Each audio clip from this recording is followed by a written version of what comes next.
Finished talking about the different function of the proteins. I already talked about the amino acids, and now I'm going to talk about the protein structure and functions. Now I'm going to talk about the relationship between the structure and function in proteins. And to do that, I'm going to show you these two models that represent the proteins. And as you can see, sometimes here you can have in red one polypeptide and in blue another polypeptide. So sometimes you can have one polypeptide forming a protein, or sometimes you can have two or more. Another important thing that I want to show you using this schematic is that these models is that the sequence of the amino acids are also very important.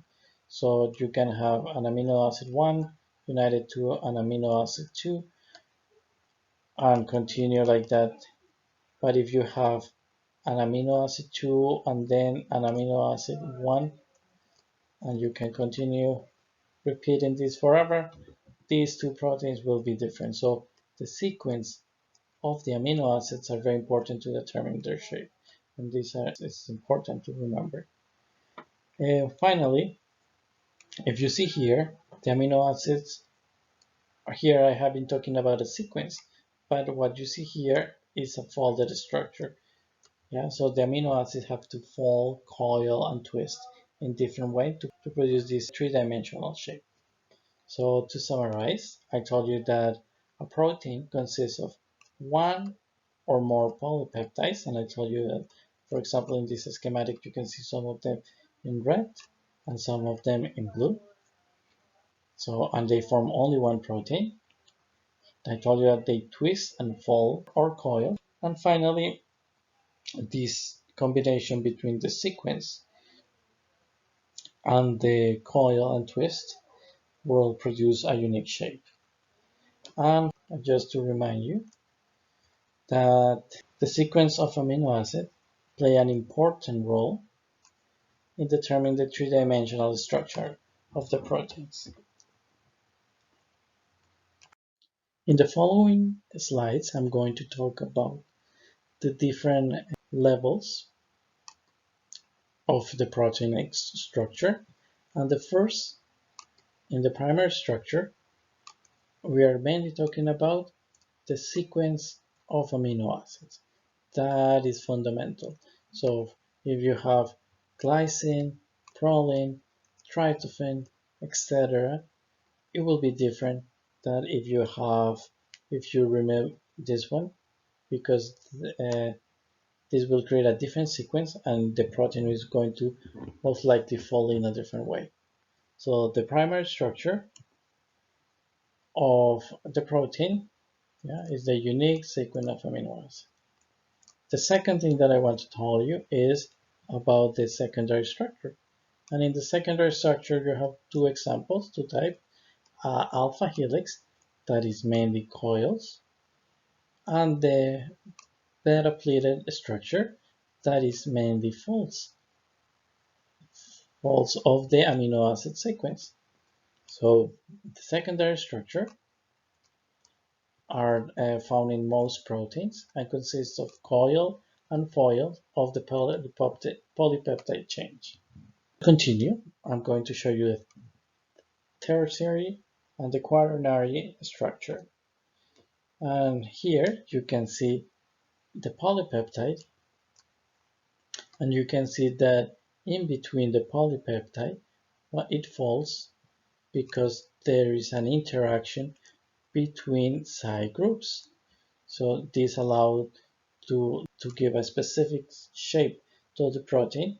Some of them will be closer to each other if they depending on the side groups that they have. So the tertiary structure is determined by interaction among various side groups. Let's move. This is the quaternary structure, and if you see, you can see different colors. You see a light blue, a more darker blue, and a red. So what they are showing you is that the quaternary structure is the fusion between different polypeptides that they fuse together to give a three-dimensional structure. So the quaternary structure results when a protein consists of multiple polypeptide chains. Now I'm going to give you an example of a disease called the sickle cell disease. This disease is due to a change in the primary structure. And to start, I want to show you a comparison between a normal red blood cell and a sickle cell hemoglobin. And you can see the shape, the difference in shape between these two. And the interesting thing is this is only due by a subtle change in an amino acid substitution.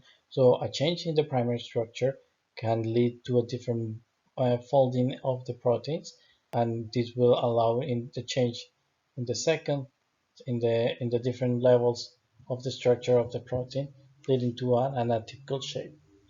And in this case, to a disease. So a slight change in the primary structure can affect the function of the protein. And in this case, in the sickle cell disease, this is an inherited blood disorder. And the reason of this is because there is a single amino acid substitution in the protein hemoglobin.